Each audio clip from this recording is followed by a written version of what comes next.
Sinoć s početkom u 19 časova u Domu kulture u Prijepolju održana je tribina povodom 70-godišnjice od limskog genocida. Na tribini je govorio direktor Instituta za istraživanje zločina i genocida dr. Admir Muratović.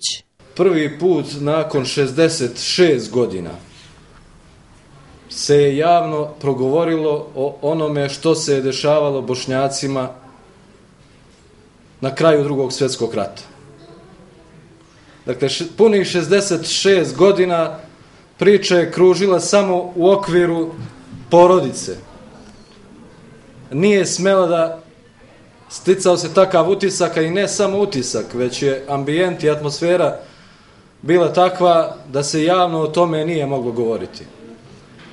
Bošnjačka kulturna zajednica, i mislim da je to prvi bio vidljivi rezultat pobjede Bošnjačke kulturne zajednice na izborima za Bošnjačko nacionalno vijeće, ostvarila je tad ono obećanje, glavno obećanje koje je dala tad bošnjačkom narodu, a to je da će biti slobode. Također je napomenuo da je prije 68 godina javno strijeljan jedan od Bošnjaka u tom periodu, Aćif Efendija Hadži Ahmetović, i predsjednik opštine Novi Pazar Ahmet Daca. U Limskoj dolini s kraja 1942. godine i početkom 1943. godine je ubijeno 10.600 Bošnjaka, to su zvanični podaci glavnog štaba četničkih formacija na čelu sa Pavlom Đurišićem. U tom povodu ubijeno je 1200 vojnih sposobnih muškaraca i 8.000 staraca, žena i djece, a u akciji koja se desila u Bijelom Polju također pod tim izvještajima ubijeno je 1400 Bošnjaka.